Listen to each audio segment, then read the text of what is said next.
ఉంది. ఆయన సంచరించుచు యెరికో పట్టణములో ప్రవేశించి దాని గుండా పోవుచుండెను. ఇదిగో సుంకపు గుత్తదారుడును ధనవంతుడును అయిన జక్కయ్య అను పేరు గల ఒకడు యేసు ఎవరో అని చూడగోరెను గాని పొట్టివాడైనందున జనులు గుంపు కూడి ఉండుట వలన చూడలేకపోయాను. అప్పుడు యేసు ఆ త్రోవను రానయ్యుండెను గనుక అతడు ముందుగా పరిగెత్తి ఆయనను చూచుటకు ఒక మేడి చెట్టెక్కెను.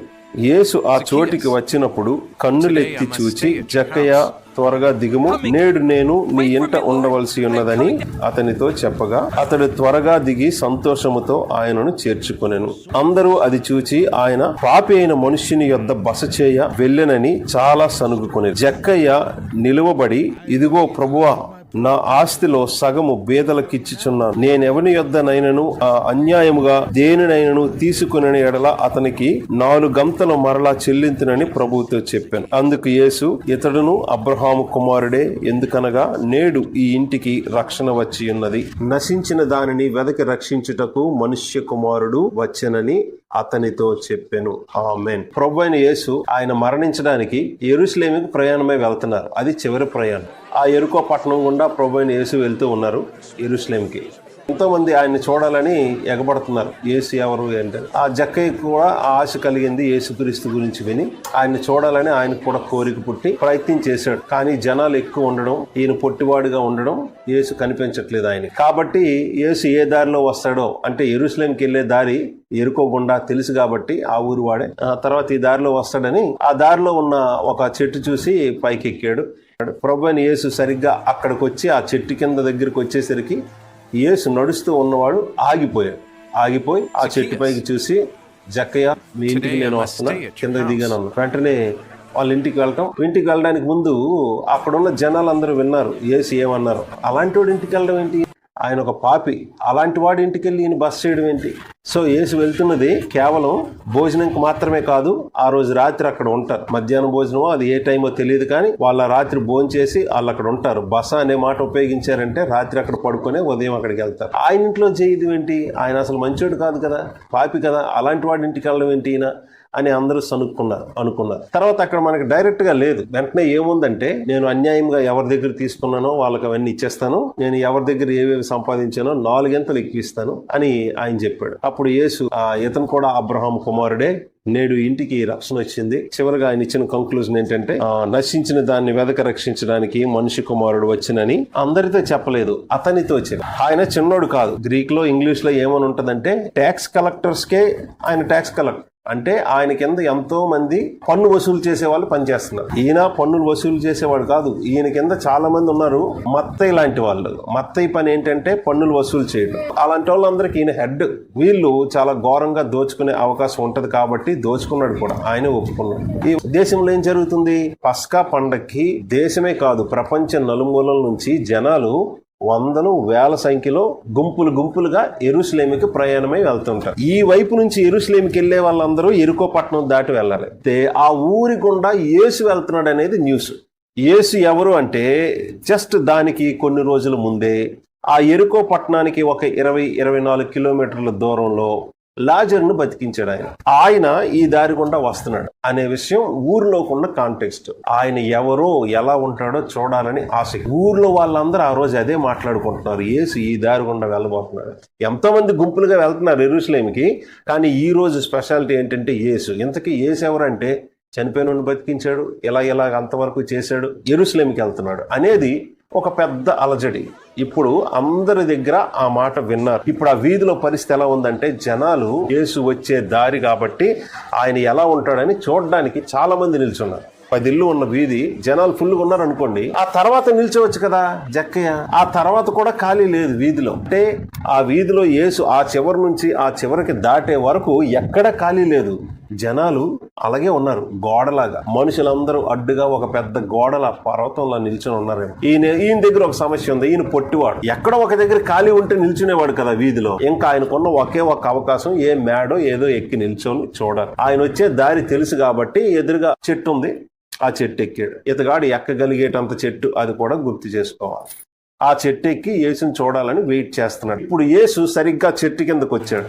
చెట్టు కిందకు వచ్చి అలాగ నడుస్తున్నవాడు అక్కడికి వచ్చి నిల్చున్నాడు. చూపుతోనే పలకరిస్తూ వెళ్తున్నాడు అంతే.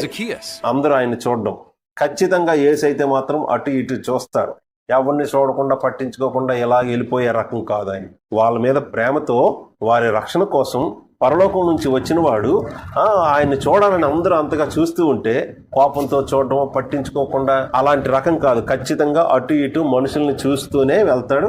అది ఆయన వ్యక్తిత్వాన్ని బట్టి మనం ఈ మాట చెప్పగలం. అక్కడైతే లేదు బైబిల్లో. తర్వాత సరిగ్గా అంతవరకు వెళ్తూ ఉన్నవాడు మేడి చెట్టు దగ్గరకు వచ్చేసరికి నిల్చున్నాడు. అక్కడికి వచ్చి నిల్చునేసరికి ఇక్కడ ఏదో చెప్పబోతున్నాడో, ఏదో అద్భుతం చేయబోతున్నాడు అని కొంతమంది చూస్తారు. అని ఏదో ఒకటి అనుకుంటారు కదా. ఆయన అద్భుతము చేశారు, మెసేజ్ చెప్పారు. ఎలాగా అంటే ఆయన పేరు పెట్టి పిలిచాడు. ఆయన జక్కయ్య ఈయనకెలా తెలుసు? ఆ స్థలంలో, జక్కయ్య స్థానంలో మనమే ఉంటే అసలు పేరు పెట్టి పిలవగానే ఆ కొమ్మ జారి పడిపోవాలి. పడిపోలేదులేండి. ఎందుకంటే ఆయన ఎలా ఉంటాడో చూద్దామని ఈయన ఎన్నో ప్రయత్నాలు చేస్తే మొత్తం ఆ వీధిలో రోడ్డు అటువైపు ఇటువైపు జనాలు ఎక్కడ ఖాళీ ఇవ్వట్లేదు. ఆ చివరికి ఈ చివరికి ఖాళీ లేదంటే మీరు అర్థం చేసుకోవాలి యేసు గూర్చి వార్త ఏ స్థాయిలో వినబడుతుందో మనం అర్థం చేసుకోవాలి. ఎవరినంతగా చూడాలని ఆశపడుతున్నాడో ఆయనే వచ్చి పేరు పెట్టి పిలిచేరికి దెబ్బకు ఉలిక్కిపడి జారి పడిపోవాలి. అంటే అక్కడ ఎమోషన్ అర్థం చేసుకోవాలి. పేరు పెట్టి పిలవడంతోనే మొత్తం అక్కడ మెసేజ్ అంతా అయిపోయింది ఆయన హృదయంలో. బైబిల్లో చూస్తాం మనం, ఈ ఎవరింట్లోనైనా ఉండాలంటే యేసును వాళ్ళు పిలుస్తారు, కానీ యేసు ప్రభువే అది కూడా నీ ఇంట్లో ఉండొచ్చా అని అడగలేదు. నీ ఇంట్లో ఉండాలి, నేను కిందకు రా వేగం అని అన్నాడంటే అది ఆజ్ఞ కాదు, అలాగనే అసలు రిక్వెస్టే కాదు. ఆయన వెంటనే దిగొచ్చాడు. ఈ ఇంటికి రక్షణ వచ్చిందని యేసుప్రభు అన్నారంటే వాళ్ళు ఇంక ఇంట్లోకి ఉన్నట్టే. 8వ వచనం, ఇదిగో ప్రభువా. జక్కయ్య ఈ వాక్య భాగంలో మాట్లాడిన మొదటి మాటది. ప్రభువా అనే పిలుపులోనే ఇంకా ఆయనకి ఏమర్థమైంది అర్థం చేసుకోవచ్చు. ఎవరైనా బోధకుడా అంటారు, ఒక ప్రవక్తను కూడా బోధకుడా అంటారు, అయ్యా అని అంటారు. ఈయన ప్రభువా అని పిలిచాడంటే ఈయనకి ఏమర్థమైపోయింది? ఆల్రెడీ ఏమని విశ్వసిస్తున్నాడు? ఇదిగో అనే మాటకు అర్థం ఏంటంటే చూడమని. సో ప్రభువుకి ఆయన చెప్తున్నది ఏంటంటే, నా ఆస్తిలో సగము బేదలకు ఇచ్చిచున్నాను. యేసు ప్రభు ఎక్కడ అడిగాడు ఇది అసలు? ఈ 18వ అధ్యాయం ముందు అధ్యాయంలో మిక్కిలి ధనవంతుడైన ఒక అధికారి వచ్చి యేసు ప్రభువుకి అడుగుతాడు, నేను పరలోక రాజ్యంలో ప్రవేశించాలంటే ఏం చేయాలని? నీ ఆస్తి అమ్మి బేదలకు ఇచ్చేసి నువ్వు నన్ను వెంబడించంటే ఆ అబ్బాయి చాలా ఫీల్ అయిపోయి వెళ్ళిపోతాడు. ఎందుకంటే చాలా ఎక్కువ ఆస్తి, అదంతా అమ్మేసి బేదలకు ఇచ్చేయాలి. ఆ యవనస్తుడు చేయలేదు. కానీ ఇక్కడ ఈయన యేసు ప్రభు ఈయనకి చెప్పకుండానే ఈయన చేశాడు. నీకు ఒక్కటి కొదువుగా ఉంది, నువ్వు ఈ పని చేయి బాబు అని చెప్తే ఆడు మిక్కిలి ధనవంతుడు ఆ అబ్బాయి కాబట్టి చాలా బాధపడి వెళ్ళిపోయాడు యేసుప్రభు దగ్గరికి రాకుండా. కానీ ఈ వ్యక్తికి ఆ మాటలు ఏం చెప్పలేదు యేసుప్రభు. యేసుప్రభు వచ్చి ఆ ఇంట్లో ఉంటే చాలు, ఆ వ్యక్తితో మాట్లాడితే చాలు, దానికి తగినట్టు ప్రభు ఏదో మాట్లాడితే చాలు, దర్శిస్తే చాలు. అంటే ఇక్కడ ఉన్న వ్యక్తి ఎవరు, ఎలాంటి వాడు, ఆ వ్యక్తికి ఏ మార్పు వస్తే ఆ వ్యక్తి నిజంగా మారినట్టు. చాలా మంది మారేమని చెప్పుకుంటారు. నిజానికి మనలో ఏ పాపం ఉందో దానికి సంబంధించిన మార్పు రాకపోతే మరి ఏం మారినట్టు? ఇక్కడ ఆ వ్యక్తి గురించి ఏమనుకుంటున్నారు తెలుసు అందరూ? ఈయన పాపి అయిన మనిషి యొద్ద బసం చేయడానికి వెళ్తున్నాడు ఏంటి? ఆయన పాపి కదా. ఏ విషయంలో జక్కయ్యని ఈ జనాలందరూ, ఊరి వాళ్ళందరూ పాపి అనుకుంటున్నారంటే డబ్బు విషయంలోనే. ఆ డబ్బు సంపాదించే విషయంలో ఈయన ఎంత అన్యాయంగా ఉంటాడో, ఎంత కఠినంగా ఉంటాడో, ఏ మాత్రం దయ కనికరం లేకుండా డబ్బే ముఖ్యం, ఆ డబ్బు కోసం అన్యాయంగా ఇంకెలా ప్రవర్తిస్తాడో ఆ విషయంలోనే ఊరి వాళ్ళందరూ ఇతగాడు పాపి. ఈ విషయంలోనే ఒకవేళ దేవుని బట్టి ఎవరికైనా రక్షణ వచ్చింది, మారారు అంటే ఏ విషయంలో మారినట్లు? మనం ఏ పాపం విషయంలో పాపులమని మనకి తెలుసో, ప్రపంచానికి తెలుసో, మన సొంత వాళ్ళకి తెలుసో, ఆ విషయంలో మార్పు కలగకపోతే మార్పు జరిగినట్టు. ఇదిగో రక్షణ వస్తే అంటే ఆ ఇంటికి యేసు ప్రభు వస్తే, ఆ మనిషికి యేసు ప్రభు ఎవరో తెలిస్తే, ఆయనతో వ్యక్తిగతమైన సంబంధం ఏర్పడితే ఆ మనిషి చేసే పని ఇదే. ఏంటది? నా ఆస్తిలో సగం బేదలకు ఇచ్చిచున్నాను. ఆ మిగతా సగంలో ఏం చేస్తున్నాడు తెలుసా? ఎవని యొద్ద నేను అన్యాయముగా దేనినైనా తీసుకున్నానో అతనికి 4 గింతలు మరలా చెల్లిస్తానన్నాడు. 4 గింతలు చెల్లించడం ఏంటి? ఈయన యూదుడు, ఇశ్రాయేల్ దేశస్థుడు. ధర్మశాస్త్రంలో ఏమని ఉందో తెలుసా అండి? ఎవరి దగ్గరైనా డబ్బు అన్యాయంగా మనం తీసుకుంటే, మీ దగ్గర నేను 100 రూపాయలు తీసుకున్నాను అనుకోండి, అన్యాయంగా 100కి మరొక 5 రూపాయలు కలిపి ఇవ్వాలి. మీ ఇంట్లో ఉన్న ఏదైనా పశువును నేను దొంగిలించి చంపుకొని తినేసాను అనుకోండి, అప్పుడు నేను దొరికిపోయాను. అప్పుడు నేను తిరిగి ఎంత ఇవ్వాలి తెలుసా? ఆ పశువు విలువ 5,000 అయితే దానికి 4 గింతలు ఎక్కువ ఇవ్వాలి. అంటే 5కి మరొక 4 గింతలు 20,000 రూపాయలు ఇవ్వాలి. నేను మీ ఇంట్లో ఉన్న ఆవును ఏదో దొంగిలించాను, కానీ ఇంకా చంపేసి తినేలేదు, ఇంకా అది బతికే ఉంది. ఈలోగా దాన్ని దాన్ని పట్టుకున్నారనుకో, అప్పుడు ఎంత ఇవ్వాలంటే దాని విలువ 5,000 అయితే దానికి మరో 10,000 కలిపి ఇవ్వండి. అంటే 2 గింతలు ఎక్కువ ఇవ్వాలి. అంటే 5,000 అయితే దానికి ఇంకొక 5,000 వేసి ఇవ్వాలి. దానికి నిజానికి ఎంత ఇవ్వాలి? ఆయన తీసుకున్న దానికి వడ్డీ 5 రూపాయలు వాటా కలిపి ఇవ్వాలి. కానీ 4 గింతలు ఎక్స్ట్రా చేసి ఇస్తున్నాడంటే తన పాపం ఎంత ఘోరమైందో ఆయనే చెప్పుకుంటున్నాడు, ఆయనే ఒప్పుకుంటున్నాడు. నా పాపం చిన్నది కాదు, చాలా పెద్దది.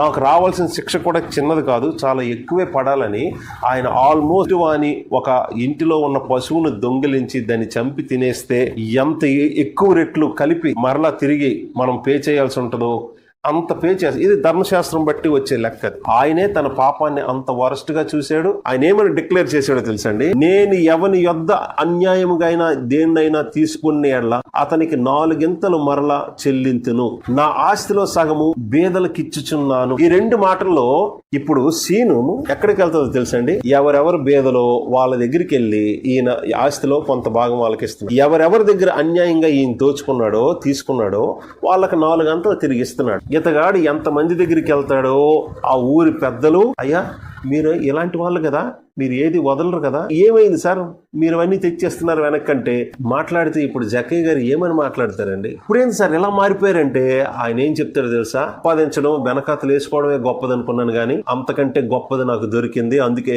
ఎరుకో పట్టణంలో ఏమైందో తెలిసిన వాళ్ళు ఏం చెప్తారు చెప్పండి? పక్క నుంచి మొన్న వాళ్ళ ఇంటికి యేసు వచ్చాడు, అప్పటి నుంచి ఈయన ఇలా అయిపోయాడని ఆల్రెడీ తెలిసిన వాళ్ళు గుసగుసలు ఆడుకుంటారు. ఈ జీవితంలో నాకు తెలియక డబ్బు ఆస్తి ధనమే గొప్పదనుకున్నాను, దానికోసమే జీవితం అనుకున్నాను. జీవితంలో అసలైంది డబ్బు ధనము ఆస్తి పాస్తులు కాదు, అన్నిటికంటే ముఖ్యం ప్రభు అయిన యేసుక్రీస్తు. జీవితంలో ఆయనతో నేను గడిపిన ఆ క్షణం, ఆయన నా పేరు పెట్టి నన్ను పిలవడం, ఆయన నాతో ఉండడానికి నన్ను కోరుకొని రావడం, ఎంతకంటే గొప్పది జీవితంలో ఇంకేదీ లేదు. కాబట్టి అవి తిరిగి ఇస్తున్నప్పుడు ఖచ్చితంగా వాళ్ళేని అడుగుతారు, చుట్టూ ఉన్న వాళ్ళని అడుగుతారు. నేను తిరిగి ఇచ్చేయడానికి నాకు అప్పుడు తెలియక అలా ప్రవర్తించాను అని మరలా వెనక్కి వెళ్ళి మన వల్ల ఎవరికి బాధ నష్టం కోపం దుఃఖం కలిగిందో వాళ్ళకి వెళ్ళి మనం సారీ చెప్తే, అరే ఎందుకురా బాబు నువ్వు వచ్చి చెప్తున్నావు అంటే, వాళ్ళు అడిగినా అడగపోయినా చెప్పాలి. నేను వెనక్కి వచ్చి క్షమాపణ చెప్పడానికి నష్టం తిరిగి ఇవ్వడానికి కారణం యేసు. వాళ్ళందరికీ ఆయన ఇస్తున్న సాక్ష్యం ఏంటో తెలుసా, ఇలాంటి వారిని మార్చటమే యేసుక్రీస్తు స్థాపించే రాజ్యం. అందరూ ఏమనుకుంటున్నారు, ఇప్పుడు అసలు విషయం చెప్పలేదు కదా, యేసును చూడాలని ఎందుకు జనాలు అలా పోటీ పడుతున్నారంటే, రోమా ప్రభుత్వాన్ని తీసి ఇజ్రాయెల్ దేశానికి సొంత గవర్నమెంట్ ప్రభుత్వాన్ని స్థాపించడానికి క్రీస్తు ఇశ్రాయేలు రాజు వచ్చాడు. ఈయన ఇలాగ యెరూషలేముకి వెళ్ళి యెరూషలేములో ఇశ్రాయేలు యొక్క రాజ్యాన్ని స్థాపిస్తాడు. ఆయన ఎంత శక్తివంతుడంటే చనిపోయిన వాళ్ళు కూడా బతికించేస్తున్నాడు. ఏ అద్భుతమైన మాటతో చేస్తాడంటే, ఏ అద్భుతం చేసి ఇశ్రాయేలు దేశానికి రాజ్యాన్ని ఇచ్చి రాజుగా పరిపాలిస్తాడో, ప్రవక్తల ద్వారా పాత నిబంధనలో చెప్పబడిన ప్రవచనం వాగ్దానమైన క్రీస్తు రాజ్యం, దేవుని రాజ్యం ఇదిగో ఇవ్వడానికే స్థాపించడానికే వచ్చాడని అందరూ చూస్తుంటే ఆయన ఏం చేశాడో తెలుసా, యెరూషలేంకి వెళ్ళి గవర్నమెంట్ మార్చలేదు, ఆయన చనిపోయాడు. ఆయన రాజ్యం స్థాపించేది మొదటగా వాళ్ళు అనుకున్న రాజ్యం కాదు, మొదటగా ఒక మనిషి జీవితాన్ని కట్టడం. అందులోకి ఆయన ఎవరితో ముడిపెట్టాడో తెలుసా, ఈయన కూడా అబ్రహాము కుమారుడే, ఈ రోజు ఈ ఇంటికి రక్షణ వచ్చిందని రక్షణ గురించి చెప్పాడు. వాళ్ళేమనుకుంటున్నారు తెలుసా, మేము ఆల్రెడీ అబ్రహాం సంతానం, దేవుని పిల్లలం, మాకు కొత్తగా రక్షణ అవసరం లేదు, ఏ రక్షకుడు అవసరం లేదు అనుకుంటున్నారు. నో, మొదటగా మీకే రక్షణ అవసరం. మీకే రక్షణ లేకుండా, మీ ఇంటికే రక్షణ లేకుండా మీరు ప్రపంచానికి ఏం అందిస్తారు? చూసారా, ఈ ఇంటికి రక్షణ వచ్చిన తర్వాత ఏం జరిగిందో తెలుసా, అనేక ఇళ్లకు రక్షణ సాక్ష్యం వెళ్ళింది. ఆ మార్పు నిజంగా ఆయనకు వచ్చిందంటే అది యేసుప్రభు చెప్పక్కర్లేదు. ఈ విషయంలో నువ్వు పాపం చేస్తున్నావు, ఈ విషయంలో మారని ఎందుకు చెప్పాలి? చాలా మంది పాపం చేసిన పాపాలు చేసేస్తారు, ప్రభువా నువ్వు నాతో మాట్లాడంటారు. ఇంకేం మాట్లాడని నీకు తెలీదా నువ్వేం చేసావో? పోనీ పాపం చేశాను, పోనీ దాని గురించి అయినా నువ్వు నాతో మాట్లాడంటే నీకు తెలుసు ఆల్రెడీ అది పాపం, ఇంకా నన్ను దాని గురించి మాట్లాడమంటున్నావు ఏంటి? మళ్ళీ కొత్తగా నీకు వాక్యం చూపించడం ఏంటి? నీకు తెలియదేంటి? నీ మనస్సాక్షి నీ మీద నేరారోపణ చేస్తుంది, ఏ విషయంలో తప్పిపోయావో. మరలా నేను చేసిన పాపం గురించి నువ్వు నాతో ప్రత్యేకంగా మాట్లాడితేనే అప్పుడు అమ్మో దేవునికి నా పాపం గురించి తెలుసు, నాతో మాట్లాడుతున్నాడని అప్పుడు నీకు ఫీలింగ్ రావడం ఏంటి? ఇప్పుడు మన ఇంట్లో ఈ పశ్చాత్తాపం ఈ మార్పు రావట్లేదంటే మనం అర్థం చేసుకోవాలి, మన ఇంటికి యేసుప్రభు రాలేదని. యోహాను సువార్త 14వ అధ్యాయం ఈ మాట నేను చదువుతున్నా, ఎంత ప్రాముఖ్యమైనదో. 23వ వచనం, ఒకడు నన్ను ప్రేమించిన ఎడల వాడు నా మాట గైకొనును, అప్పుడు నా తండ్రి వానిని ప్రేమించును, మేము అంటే నేను తండ్రి కలిసి వాని యొద్దకు వచ్చి వాని యొద్ద నివాసము చేతుము. వచ్చి చిన్న విజిట్ ఇచ్చి వెళ్ళిపోవడం కాదు, వచ్చి ఉండిపోతాం అన్నట్టే పాఠం. మనతో యేసుక్రీస్తుంటే మనం ఏ పాపం విషయంలో ఉన్నామో ఆ పాపం విషయంలో పశ్చాత్తాపము, మారు మనస్సు. ఇదిగో మన జీవితాల్లో కొన్ని పాపాల వలన, మన మాటల వలన, మన తీరు వలన ఎవరో బాధపడ్డారు, మన వల్ల ఆల్రెడీ డ్యామేజ్ జరిగిపోయింది. రివర్స్ చేయగలిగేవి అయితే కనీసం చేయగలిగేటట్లు మనం ప్రయత్నించాలి. అవేవి జరగట్లేదంటే మరి ఏం మారినట్టు? ఏమీ మారలేదంటే మరి యేసుప్రభు మన ఇంటికి వచ్చినట్ట కానట్ట, ఆ ఇంటికి రక్షణ వచ్చినట్ట లేనట్ట. రక్షణ వచ్చిన వాళ్ళందరికీ ఏం జరుగుద్దంటే మార్పు జరుగుద్ది. అబ్రాహాము సంతానం అయితే రక్షణ పొందుతారు. రక్షణ పొందితే మీలో ఈ మార్పులు ఉంటాయి. ఏంటా మార్పులు అంటే యేసు క్రీస్తు మీద ఆసక్తి. ఈయన కూడా అబ్రాహాము కుమారుడు అనే మాటకు అర్థం ఏంటంటే అబ్రాహాము కుమారుడైతే క్రీస్తు మీద ఇష్టం. అబ్రాహాముకి యేసుక్రీస్తు మీద ఇష్టం ఉందా? యెహోవా మీద ఇష్టం ఉందా అంటే అక్కడ ఆ వాక్య భాగాలు చూస్తే అబ్రాహాముకి ఎవరి మీద ఇష్టం? ఎవరిని చూసి సంతోషించాడు, పండగ చేసుకున్నాడు? యెహోవా. మరి అక్కడ యేసుప్రభు యోహాను సువార్తలో ఏమన్నారో తెలుసా? అబ్రాహాము నన్ను చూడాలని ఎంతో ఆశపడ్డాడు, నన్ను చూసి మిక్కిలి ఆనందించాడు. మీరు అబ్రాహాము సంతానం అయితే నా మీద ఇష్టం ఉంటుంది. మీకు నన్ను చూసినందుకు, కలుసుకున్నందుకు మీరు సంతోషించి గెంతులు వేయాలి. ఆ సంతోషంలో మీరు ఈ లోకంలో ఉన్న ఏది కూడా ఎక్కువని ఎంచుకోకుండా జక్కేలా మారిపోవాలి. ఇంతవరకు మీ జీవితం దేని మీద పిచ్చి కోరిక కలిగి ఉన్నారో ఆ పిచ్చి కోరికలు అంటే శోధనలు, బలహీనతలు పటాపంచలైపోతాయి. ఆ విషయంలో మీకు మీ హృదయంలో గొప్ప మార్పు కలుగుతుంది. ఇంతవరకు మన ఇంట్లో ఆ మార్పు జరగలేదంటే మన ఇంట్లోకి ప్రభు వచ్చాడో లేదో ప్రశ్నించుకోవాలి. ఈ గొప్ప సాక్ష్యం ఎన్ని ఇళ్లకు వెళ్ళిందో చూడ. ప్రభు అయిన యేసు వచ్చి ఈయన పరిస్థితి మార్చాడు. ఈయన ద్వారా ఎవరైతే అంతవరకు దుఃఖపడ్డారో వాళ్ళందరి కుటుంబాలకి సంతోషం ఇచ్చాడు. చూసారా ప్రభు అయిన యేసు ఏం చేశారో? ఇజ్రాయేల్ కూడా అందుకే ఉంది, క్రైస్తవులు కూడా అందుకే ఉన్నారు. రాజకీయంగా దేశం యొక్క పరిస్థితి మార్చేయాలనుకుంటున్నారు కానీ నేను మారాలి, నా పరిస్థితి మారాలని ప్రజలు గుర్తించట్లేదు. నువ్వు అన్యాయంగా దోచుకున్నవన్నీ నువ్వు వెనకాతలకు ఇచ్చిస్తే నీకు మరలా నేను గొప్ప ఆశీర్వాదం ఇస్తాను. యేసుప్రభు ఆ మాట చెప్పలేదు. అరే యేసుప్రభు కంటే గొప్ప ఆశీర్వాదం ఏది లేదనేదే కదా ఈ వాక్య భాగం యొక్క సందేశం. జక్కయ్య ఎవరెవరిని కలుసుకున్నాడో వాళ్ళకే కాదు, ఎవరెవరి ఇంటికి తీసుకెళ్లి వెనక్కి రిటర్న్ చేసాడో వాళ్ళకే కాదు, ఈ 2000 సంవత్సరాలుగా బైబిల్లో దేవుడు ఆయన గురించి ఆ 10 వచనాలు రాయించడం, ఇదిగో ఎంతమంది బైబిల్ తెలిసి చదువుతున్నారో అంతమందికి సేవకుడే, అంతమందికి సాక్ష్యం ఇస్తున్నాడు. ఇస్తున్న సాక్ష్యం ఏంటో తెలుసా? ఆ ఒక్క మెసేజ్ ఏంటో తెలుసా? అన్నిటికంటే గ్రేటెస్ట్ బ్లెస్సింగ్ ప్రభు అయిన యేసుని కలిగి ఉండడం, ఆయన నా పేరు పెట్టి పిలవడం, ఆయన నాతో వ్యక్తిగతంగా అందరికీ చూసి మెసేజ్ చెప్పడం వేరు, నాతోనే పిలిచి నాతోనే మాట్లాడడం, నాతో మా ఇంటికి రావడం, నా దగ్గరికి వచ్చి నా జీవితాన్ని మార్చు. ఎంతకంటే గొప్ప ఆశీర్వాదం లేదు అనేది అద్భుతమైన వాక్యం. దానియేలు గ్రంథం 4వ అధ్యాయంతో ప్రపంచమంతటికి పత్రిక రాసి ప్రపంచానికి నెబుకద్నెజరు చక్రవర్తి ఇస్తున్న సాక్ష్యం. నాకు తెలియక ఇంతవరకు నేనే పెద్ద గనుణ్ణి, పెద్ద చక్రవర్తిని, సాధించాను, కట్టాను, పరిపాలిస్తున్నాను అనుకున్నాను. కానీ ఇదిగో నన్ను పశువులా చేసి దేవుడు నా గర్వాన్ని అలా అనిచాడు. చూసారా, ఒక చక్రవర్తి ఆయన పశువు అయిపోయినని ఆయన గురించి ఆయన రాసుకోవడం ఎంత అవమానం. ఇగో ఇక్కడ జక్కయ్య కూడాను నిజంగానే నేను ఎంతో మంది అన్యాయంగా దోచుకున్నాను అని ఆయన చెప్తున్నాడు. అంటే ఒక గొప్ప చక్రవర్తి నేను పశువు అయిపోయి ఆ అడవుల్లో బట్టలు లేకుండా పశువులాగే తిరిగినాను అని ఆయన తన స్వాస్థాలతో ఆ మాటలు రాయించి తన గురించి తానే సాక్ష్యం. ఎవరో చెప్పుకున్నారంటే వేరు, ఆయనే చెప్పాడంటే ఎంత అవమానం నాకు వచ్చినా పర్వాలేదు, ఆశీర్వదించి తన చిత్తాన్ని నెరవేరుస్తూ ఉన్న పరలోకమందున్న దేవుడు, ఇశ్రాయేలీల దేవుణ్ణి వ్యక్తిగతంగా జీవితంలో ఎరగడం, అదే అన్నిటికంటే అసలైన ఆశీర్వాదం. అలాంటి వాళ్ళు వాళ్ళకి అవమానం వస్తుందని అనుకోరు. నిజంగా మార్పు చెందిన వాళ్ళు ఏమొస్తుంది తెలుసా? ఆల్రెడీ మన పాపం వల్ల అవమానం వచ్చింది. ఆ ప్రభువు నన్ను శిక్షించబట్టి నాకు అర్థమైంది, అయ్యో ఇలాంటి దేవుడు ఒక ఆయన ఉన్నాడని దాన్ని బట్టి అర్థమైంది. ఇశ్రాయేలీల పరిశుద్ధ దేవుడైన యెహోవా ఇలా శరీరాన్ని ధరించి మన కొరకు సిలువ వరకు వచ్చాడు, మన ఇంటి వరకు వచ్చాడు. అందుకే మన ఇంటి పరిస్థితి, మన కుటుంబం పరిస్థితి, మన జీవితాలు అద్భుతంగా మార్చాడు. ఈ సంతోషం మన వరకే ఉన్నదంటే అది నిజంగా రక్షణ కాదు సార్. అది మీ ఇంటికి వచ్చిన ఈ ఆనందం అనేక ఇళ్లకు చేరాలి. అధికయ్య ఉన్నంత వరకే అనేక మందికి సాక్షులుగా పనిచేశాడు అనడం సరిపోలేదు. దేవుడు ఈ గ్రంథంలో 10 వచనాలు అతగాడి గురించి రాయడం, through out the years, through out the ages, history, ఎంతమంది బైబిల్ వాక్యంలో ఆ మాటలు విన్నారో వాళ్ళందరికీ సేవ చేస్తారు. యేసు ప్రభు ఎవరో మీకు అర్థమైంది, విశ్వసిస్తున్నారు, ఆయన మీద ప్రేమ, ఇష్టం, సంతోషం ఉందంటే ఆయన మీ పేరు పెట్టి పిలిచాడు, మీరు ఆయన సొత్తు, మిమ్మల్ని విమోచించాడు, ఇంకా గొప్ప కార్యాలకి ఆయన మనం సిద్ధపరుస్తున్నాడు. ప్రభు కొరకు మంచిగా బలంగా సాక్ష్యం ఇచ్చి ప్రభువు తీసుకొచ్చిన ఆ మార్పుని మనం ఇతరులతో పంచుకొని ప్రభు మన జీవితానికి తెచ్చిన ఆనందాన్ని ఇతరులకి చేరవేయాలి, పంచాలి. రక్షణ యొక్క ఫలం ఇది, ఫ్రూట్ ఆఫ్ సాల్వేషన్ అంటారు. మనం బ్రతికినంత వరకే కాదండి మన పరిచర్య ఉండేది, తర్వాత తరానికి కూడా నిలిచి ఉండే ఫలము ఫలించినట్లు ప్రభు మనల్ని ఆశీర్వదించును గాక. ఆమేన్.